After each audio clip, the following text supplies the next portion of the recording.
चलिए, तो आज हम बात करते हैं कलन विधि द्वारा गति के समीकरण का निगमन। ठीक है, कलन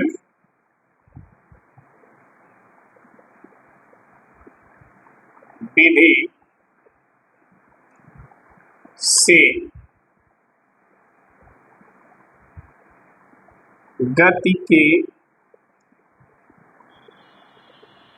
समीकरण का क्या निगमन। निगमन का मतलब समझ रहे हैं, सूत्र की उत्पत्ति, कैसे उस सूत्र आता है उसी को बोलते हैं निगमन करना, उत्पत्ति करना उसका। ठीक है, तो गति के कुल कितने समीकरण हैं? 3 समीकरण हैं। हम कलन विधि द्वारा बारी बारी से तीनों समीकरणों का निगमन करेंगे। ठीक है, तो गति के 3 समीकरण में पहला समीकरण, दूसरा समीकरण और जो तीसरा समीकरण है उन तीनों पे बात करते हैं। फिलहाल हम आपको बता दें कलन होता क्या है। कलन जो होता है, कलन को मैथ में हम अवकलन कहते हैं। मैथ जो बच्चे पढ़ रहे हैं, ठीक है, उसमें एक चैप्टर होता है अवकलन, और अवकलन है क्या देखिए, समझिएगा। जैसे मैथ में जोड़ और घटाना होता है ना, तो न्यूटन ने जोड़ और घटाना का एक नया रूप दे दिया। जोड़ के रूप को कह दिया समाकलन और घटाने को कह दिया अवकलन। वही कलन यहाँ लिखा गया। ठीक है, अवकलन। अवकलन मीन्स होता है घटाना और समाकलन मीन्स होता है जोड़ना। तो जैसे मैथ में जोड़ने का चिन्ह ये है, तो इस मतलब समझ जाते हैं हमको क्या करना है, और घटाने का चिन्ह ये है तो हम समझ जाते हैं घटाना है। उसी तरह इसी 2 चिन्हों को न्यूटन ने एक नया रूप दे दिया। इस चिन्ह को रूप दे दिया क्या, ये वाला। ये जहां लगा रहेगा वहां पे आप देखेंगे जुड़ेगी राशि, वो राशि वहां पे जुड़ जाएगी। और ये ये इसके लिए उन्होंने डी बाई ऐसे कर दिया, चाहे एक्स हो चाहे वाई में, इसके जगह कुछ भी हो सकता है। ठीक, तो इसका ये जहां लगा होगा उसका मतलब है घटाना। ठीक है, समझ में आई बात। तो इस मेथड से, D by D x method से हम गति के तीनों समीकरणों का निगमन करेंगे।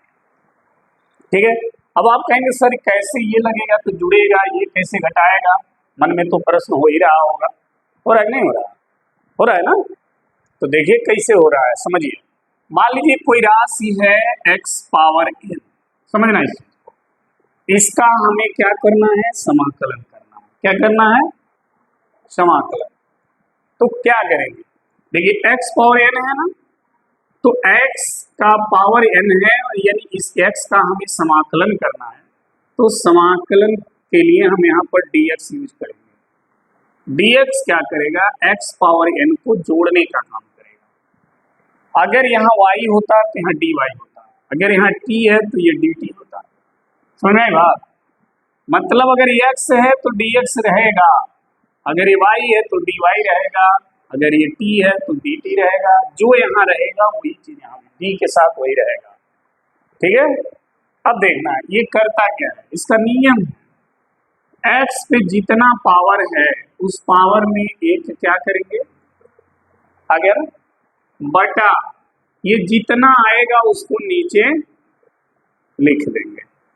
ये हो गया इसका आंसर।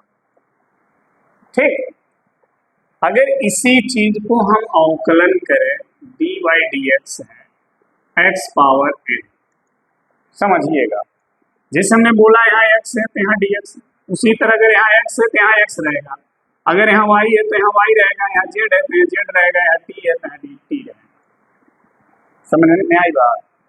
तो अब देखो ये क्या करता है, ये क्या करता है, जो पावर है उस पावर को पहले लिखेंगे और पावर में से एक, देखो ये पावर को जोड़ घटाने का काम करता है और ये पावर को जोड़ने का काम कर रहा है। इसीलिए हम बोलते हैं समाकलन ऐड करता है और अवकलन घटाने का काम करता है। समझ में आ गई बात। अब देखो क्यों हम यहाँ पर x लिख रहे हैं। जैसे अगर आलू है तो आलू में क्या जोड़ाई, आलू ये जोड़ाई ना, ताकि प्याज जोड़ाई। तो अगर ये आलू x है तो x जोड़ेगा, अगर यहाँ x है तो x घटाएगा। x में से y थोड़ी घटेगा, x में से x ही घटेगा। इसलिए जिसको आपको जोड़ना है उसके लिए हम dx का यूज करेंगे, जिसको आप घटाना उसके लिए हम यहाँ dx का यूज करेंगे। ठीक है, मान लो अगर यहाँ पर y पावर n होता तो हम इसके साथ क्या लिखते हैं, dy। अगर यहाँ पर x y पावर n है, इसको घटाना है तो हम क्या लिखते हैं, dy। समझ बात, ये चीज ध्यान रहे, यही कलन विधि है, तो हमको ये विधि अपनाना है, ये नहीं। ये भी है, आगे मिलेगा, लेकिन ये हमको यहाँ पर पढ़ना है क्योंकि हमारा टॉपिक है कलन विधि से गति के समीकरण का निगमन। ठीक, तो गति के पहला समीकरण अगर हम यहाँ देखें,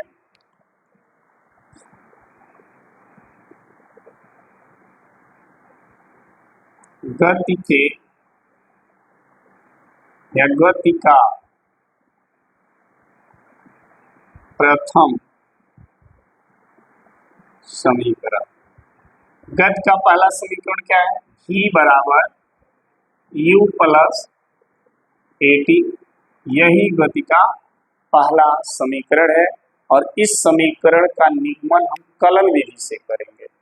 किस विधि से, देखो जब आप लिखोगे ना समाकलन, आप लिखोगे ना अवकलन, तो कलन इसमें भी है कलन, तो कलन विधि का मतलब समझ में आए, दोनों विधि आ गई ना, नहीं आ गई, इसमें दोनों विधि अप्लाई होंगे, समाकलन भी होगा और अवकलन भी होगा, इसीलिए इसका नाम है कलन।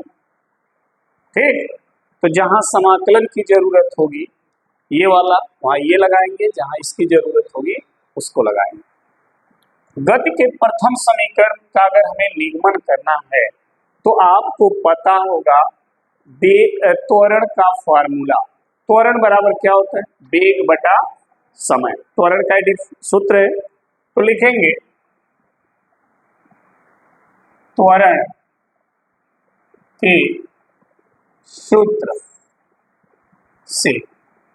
त्वरण का सूत्र है क्या, एक्चुअली अगर आप त्वरण का सूत्र देखेंगे तो a बराबर होता है dv बाई, ऐसे होता है, ये ताक्षणिक त्वरण जहां लिखा गया है वहां ये लिखा गया होगा। ठीक है, अब देखो इस dt का आप इधर गुणा करो तो क्या हो जाएगा, a dt बराबर dv, सही है। अब दोनों तरफ समाकलन कर दो, ये किस रूप में है, कलन रूप में ना, अवकलन देखो इस रूप में नहीं है, बस यहाँ पर पावर n है और यहाँ पर पावर 1 है। ठीक, अब देखना ध्यान से,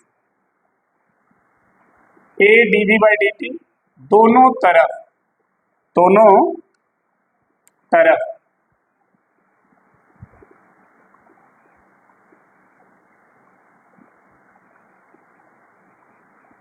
समाकलन करने पर, दोनों तरफ समाकलन करेंगे तो आप समाकलन का दोनों तरफ क्या लगाएंगे, साइन लगाएंगे ना, ऐसा। अब यहां देखो d के साथ कौन सी राशि है, t है, तो a का तो समाकलन होगा नहीं, क्योंकि a की जगह अगर t होता तो होता, तो a को क्या करेंगे, बाहर कर देंगे समाकलन से, क्योंकि अगर a t नहीं है तो a को बाहर कर देंगे, क्योंकि ये dt जो है a का समाकलन नहीं करेगा, वो उसको छांट देगा, बाहर कर देगा, तो ये क्या हो गया, a ऐसे हो जाएगा, और इधर है, समझ में आई बात। अच्छा देखो, ये समय के सापेक्ष समाकलन हो रहा है और यहाँ वेग के सापेक्ष हो रहा है, d के साथ v है यानी वेग, और d के साथ t है यानी टाइम, तो यहाँ पे जो समाकलन होगा, जोड़ने की जो क्रिया होगी वो समय के सापेक्ष होगी, और यहाँ पे जो क्रिया होगी जोड़ने की वो किसके सापेक्ष होगी, वेग के सापेक्ष होगी। अब यहाँ देखो, वेग के सापेक्ष और समय के सापेक्ष का मतलब समझो, यहाँ समय वाला सोल्यूशन से जोड़ा जाएगा, यहाँ वेग वाला सोल्यूशन लगेगा। ठीक है, यहाँ पे देखो समय पहले मान लो जीरो रहा होगा, कोई भी वस्तु अगर गति करेगी तो समय पहले क्या रहा होगा, और उसके बाद समय कितना रहा होगा, उस समय चली होगी, तो मान लो जीरो से टी टाइम चली, तो जब समय जीरो रहा होगा तो वेग क्या रहा होगा, यू, और फिर बढ़ के कितना हो गया टी समय बाद v। जीरो समय पर उसका वेग अगर u है तो टी समय पर उसका वेग बदला होगा कितना, v। अब देखो यहाँ पर a, ठीक, जब d और समाकलन के बीच में कोई अंक कोई अक्षर नहीं है तो d के साथ जो राशि होगी, जो अक्षर होगा वही उसका समाकलन हो जाएगा। मतलब d और समाकलन के बीच में कोई अक्षर नहीं है तो d के साथ क्या है, तो t ही इसका समाकलन हो जाएगा, और t को बड़े से ब्रैकेट में लिख देंगे। और ये लिमिट है, ये निम्न सीमा है और ये उच्च सीमा, ये बता रही है कि जीरो से t समय तक, तो ये हो गया जीरो और ये हो गया, यहाँ भी वही है, d और समाकलन के बीच में कुछ नहीं है तो क्या आएगा, हाँ v आएगा, जो d के साथ रहेगा वही आएगा, और ये हो गया u और ये हो गया, सही है। फिर देखो a, t के जगह अपर, पहले ऊपर वाला रखेंगे तो ये भी t ही है, तो t, फिर सूत्र में होता है माइनस, फिर t के जगह नीचे वाला रखेंगे तो वो क्या है, तो ये हो जाएगा बराबर, फिर v के जगह ऊपर वाला रखेंगे तो v माइनस v की जगह नीचे वाला हो गया। अब a का गुणा कर दो क्या आएगा, और a का गुणा जीरो में जीरो हो जाएगा, बराबर v माइनस, सही है, u को इधर भेज दो तो इधर क्या बचेगा, तो v बराबर u इधर आ गया तो प्लस, और इधर पहले से क्या है, आगे नहीं आ गया, गति का पहला निगमन हो गया कलन विधि द्वारा। ठीक है, समझ में आई बात।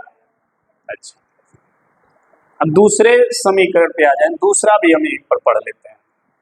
ये तो पहले समीकरण का हमने निगमन कर लिया, अगर हमसे कहा जाए गति का द्वितीय समीकरण का निगमन करिए कलन विधि से, तो देखिए गति के द्वितीय समीकरण क्या होता है, s equal to ut plus half at, इसका निगमन करेंगे कलन विधि से। लेकिन यहाँ पे जो फार्मूला लगाएंगे वो वेग का लगाएंगे, किसका, वेग का। क्या लिखेंगे, वेग के सूत्र से, तो वेग का सूत्र अवकलन के पद में क्या होगा, जैसे यहाँ पे त्वरण का सूत्र अवकलन के पद में dv बाई dt है, तो वेग का क्या होगा, हाँ ds बाई, ऐसे हो जाएगा, यही होगा। अच्छा, यहाँ पर dt का इधर गुणा कर दो, देखो इधर है dt का इधर गुणा कर दो तो क्या आएगा, v dt बराबर ds, सही है। अच्छा, यहाँ पे देखो प्रथम समीकरण से गति के प्रथम समीकरण, ठीक है, से v बराबर क्या है, u प्लस, यही है ना, v बराबर u प्लस ए टी, यहाँ पर v की जगह आप रख देंगे, से v बराबर u प्लस ए टी रखने पर, समझ में आई बात, यही देखा हो। तो जब v बराबर u प्लस ए टी आप यहाँ रखेंगे, v की जगह ये मान रख देंगे, क्या आएगा, u प्लस ए टी हो गया इंटू बराबर ds हो गया। अब दोनों तरफ समाकलन करिए, क्या करेंगे, समाकलन, तो लिखेंगे दोनों तरफ समाकलन करने जब दोनों तरफ आप समाकलन करेंगे तो देखिए, इधर समाकलन कर दिया हमने, u प्लस डी टी हो गया, इधर भी कर दिया, सही है।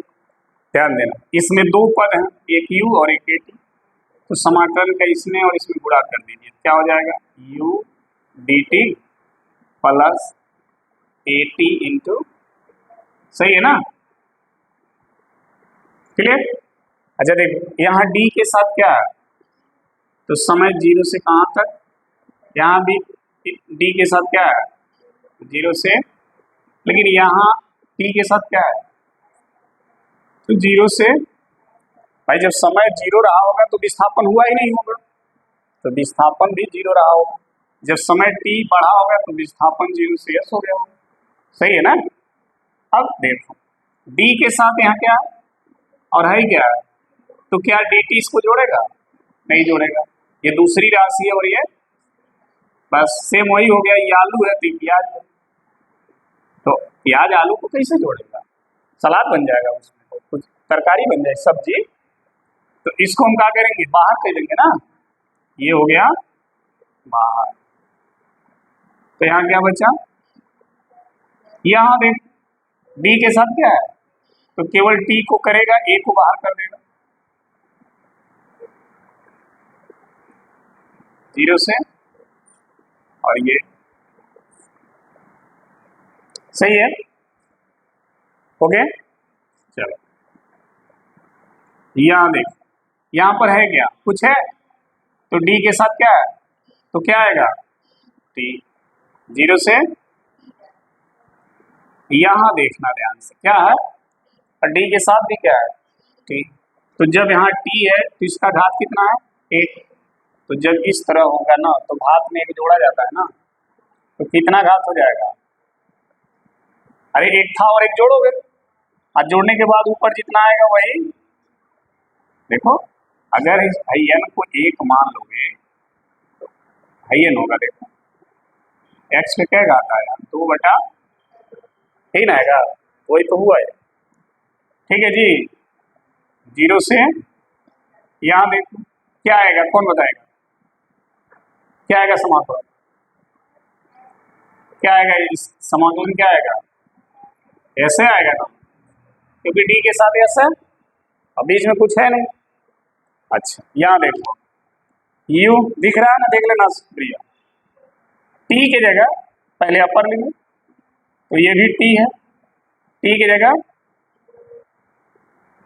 t, 2 को बाहर कर लो तो बाई 2 हो जाएगा, अब देखो t बचा टी स्क्वायर की जगह upper limit T square minus T square की जगह 0 स्क्वायर बराबर ये s माइनस, सही है। अब देखो u का इसमें गुणा करो क्या आएगा, बराबर 1/2 a का इसमें गुणा करो तो at, अरे प्लस था ना, ठीक, यहाँ आ जाओ, क्या बचा, मिल गया, हमें दिख रहा होगा, है दिख रहा है ना, चलो अब ये हो गया s बराबर ut प्लस हाफ at, हो गया गत का तृतीय समीकरण प्रूफ, सॉरी द्वितीय समीकरण, ये गत का द्वितीय समीकरण हो गया। अब बचा गया तृतीय समीकरण, उसको भी हम कलन विधि द्वारा देखना,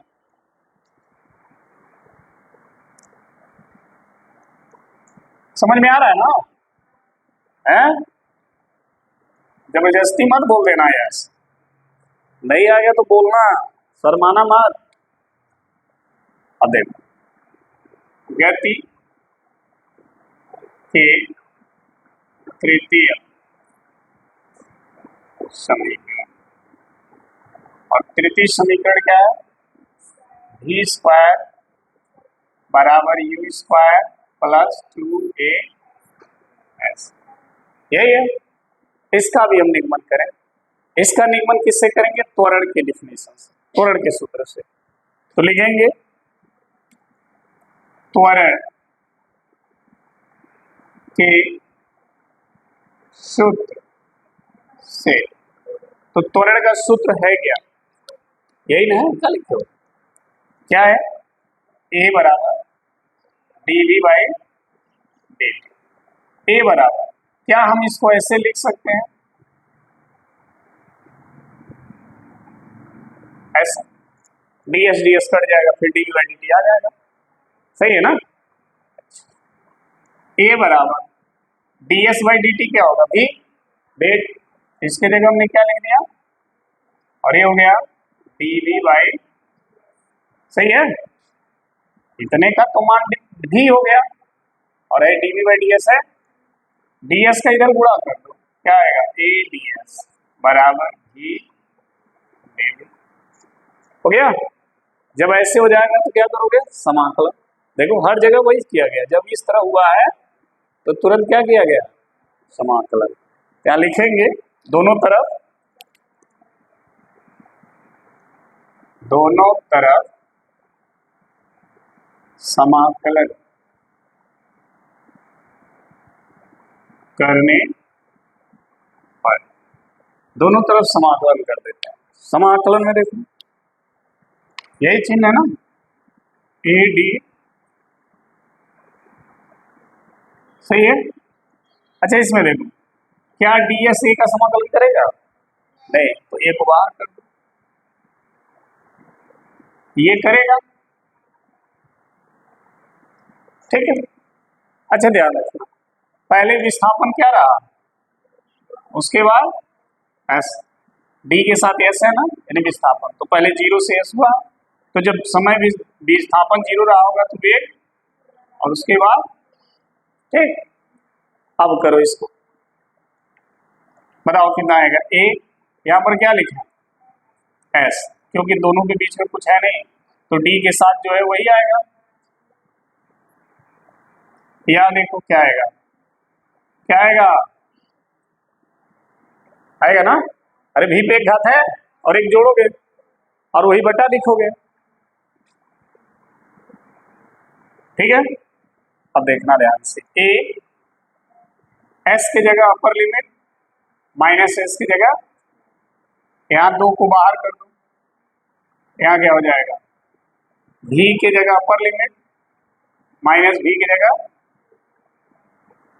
टू का इधर गुणा कर दो, क्या हो जाएगा? टू ए एस होगा, और इधर B square minus E square को इधर भेज दो, तो क्या हो जाएगा? बी स्क्वायर बराबर गत का तृतीय समीकरण, ठीक है।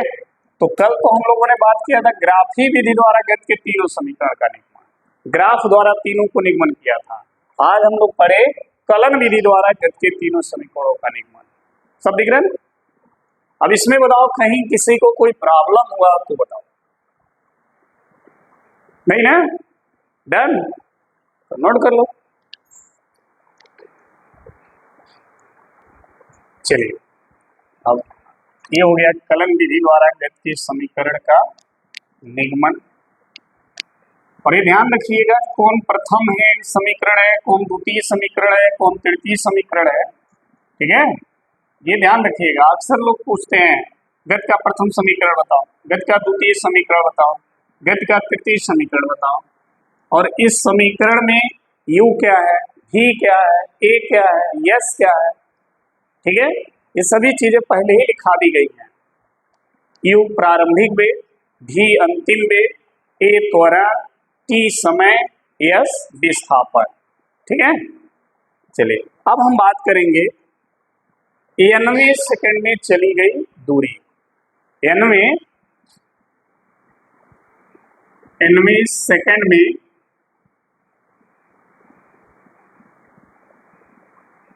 चली गई दूरी, इसी को हम बोलते हैं किसी विशेष समय में चली गई दूरी। मान लो कहा जाता है कि 5वें सेकंड में कितनी दूरी चली, 10वें सेकंड में कितनी दूरी चली, तो ये विशेष समय को इंगित करता है। तो विशेष समय में चली गई दूरी क्या है, या 90 सेकंड में चली गई दूरी की बात है, ठीक है। ध्यान रखिएगा, मान लीजिए कोई गतिमान वस्तु है, माना कोई गतिमान वस्तु है, माना कोई गतिमान वस्तु प्रारंभिक वेग u से एक समान त्वरण a से क्या कर रही है, गति कर रही है, से गतिशील है। क्या है, गतिशील है। मान लिया कोई गतिमान वस्तु है जो प्रारंभिक वेग u, ठीक है, से और एक समान त्वरण a से क्या कर रही है, गति कर रही है या गतिशील है। ठीक, तो देखिए उस वस्तु द्वारा अगर हम देखें तो n-1वें सेकंड में कितनी दूरी चला और फिर nवें सेकंड में कितनी दूरी चला। तो ध्यान रखिएगा, वस्तु द्वारा nवें सेकंड या n सेकंड में n-1 सेकंड में चली गई क्या दूरी। तो n-1 सेकंड में चली गई दूरी s1 बराबर गति का द्वितीय समीकरण क्या है, s बराबर ut प्लस हाफ at, यही होता है। यहाँ पर समय t था, हमने जो माना उस समय कितना माना है, तो जहां t है वहां क्या रख देंगे, ठीक है। ये हो गया n-1 सेकंड में चली गई दूरी, n सेकंड में चली गई दूरी, ये दूरी जो चली गई वो n-1 सेकंड में, तो n सेकंड में कितना चलेगा, तो s2 बराबर u n plus half a क्या हो जाएगा, n स्क्वायर, ये हो जाएगा, सही है। अच्छा, तो nवें सेकंड में कितनी दूरी होगी, nवें सेकंड में चली गई दूरी। ध्यान रखना, जैसे मान लो n-1 और n का अंतर क्या है, जैसे n 5 है तो 5 सेकंड में चली गई दूरी ये है, तो n-1 का मतलब 4 सेकंड में चली गई दूरी ये है, तो nवें सेकंड में कितनी दूरी चलेगी, तो इसमें से इसको क्या करेंगे, घटा देंगे, क्या करेंगे, घटा देंगे, तो ये हो जाएगा s बराबर SN माइनस ये S2 माइनस S1, ये S2 क्या है, n सेकंड में चली गई दूरी, और S1 क्या है, n-1 सेकंड में, यहाँ रख देंगे, हो जाएगा UN प्लस हाफ AN का whole square minus UN minus 1 plus half AN-1 का होल स्क्वायर, हो गया ये। अब इसी को सिंप्लीफाई कर दो, ठीक है, जब इसको आप सिंप्लीफाई करोगे तो आपको आंसर मिल जाएगा, देखो कैसे, UN हो गया प्लस हाफ AN माइनस से गुणा कर दो अंदर, तो UN-1 फिर माइनस है 1/2 AN-1 का होल स्क्वायर, ठीक है। अच्छा, इन दोनों में ध्यान देना, इन दोनों में ये टर्म और ये टर्म देखना है, इन दोनों टर्म में u क्या है, कॉमन हो जाएगा, तो यहाँ क्या बचेगा, माइनस, और यहाँ क्या बचेगा, ये हो गया। चलिए अब इन दोनों टर्म में देखो, इन दोनों टर्म में प्लस 1/2 a कॉमन हो जाएगा। अच्छा, 1/2 a कॉमन हो गया, यहाँ क्या बचा, और यहाँ बचा माइनस a बचा, a तो कॉमन हो गया, क्या बचा, n-1 का, सही है ना। अच्छा, u n माइनस का अंदर गुणा कर दो तो ऐसे हो जाएगा, यहाँ देखो n स्क्वायर माइनस n-1 को a माइनस b का होल स्क्वायर पे ब्रेक कर दो, क्या हो जाएगा, n स्क्वायर प्लस 1 का स्क्वायर माइनस 2n, सही है। अच्छा देखो प्लस एन माइनस एन, तो यू का गुणा 1 में दिख रहा है ना शुक्रिया, यू हो गया। अच्छा प्लस हाफ ए, यहां देखो एन स्क्वायर माइनस का अंदर गुणा कर दो, तो minus N square minus 1 plus 2, सही है, माइनस प्लस कट गया, तो s बराबर क्या आया, इधर तो s है ना, तो s बराबर आ गया u प्लस हाफ ए। ठीक, अंदर क्या बचा 2n माइनस, तो इसको लिख देंगे 2n माइनस, ये हो गया किसी विशेष समय में चली गई दूरी का सूत्र। मान लीजिए कहा जाए 5वें सेकंड में चली गई दूरी बताइए, तो n की जगह क्या रख देंगे 5, u और a का मान रख देंगे, आंसर आ जाएगा। मान लो कोई गतिमान वस्तु है 4 मीटर पर सेकंड से चल रही है और उसका त्वरण 2 मीटर पर सेकंड स्क्वायर है, तो उसके द्वारा तीसरे सेकंड में कितनी दूरी तय की जाएगी, तो फिर 4 मीटर पर सेकंड से चल रही है, 3 की जगह 4 प्लस हाफ ए का मतलब 2 मीटर पर सेकंड स्क्वायर है, यहाँ 2, दूसरे सेकंड में पूछ रहे हैं, तो n की जगह 2 से 2 4 प्लस 2 दूना 4 में से गया 4 3 7 मीटर दूरी हो जाएगी। ठीक है, तो इस तरह के प्रश्न पूछे जाते हैं, तो वहां पर ये फार्मूला अप्लाई करेंगे। ठीक है, अब देख लो इसको, किसी nवें सेकंड में चली गई दूरी के लिए हमने माना कि कोई गतिमान वस्तु है जो प्रारंभिक वेग u से और एक समान त्वरण a से क्या कर रही है, गति कर रही है। तो वस्तु द्वारा n-1 सेकंड में चली गई दूरी, गति के द्वितीय समीकरण में t की जगह हम n-1 रख देंगे। फिर n सेकंड में चली गई दूरी, उससे 1 सेकंड ज्यादा, अगर n-1 सेकंड में इतना दूरी चल रही है तो उससे 1 सेकंड ज्यादा, तो क्या होगा n सेकंड, और s सेकंड में चली गई दूरी, फिर वही गति के द्वितीय समीकरण में t की जगह हमने n रख दिया। तो nवें सेकंड में कितनी दूरी चलेगी, तो इस दूरी में से ये दूरी क्या करेंगे, फिर s2 और s1 का मान रख के हल कर देंगे, तो nवें सेकंड में चली गई दूरी आपको मिल जाएगा। क्लियर है, कोई डाउट? ठीक, धन्यवाद।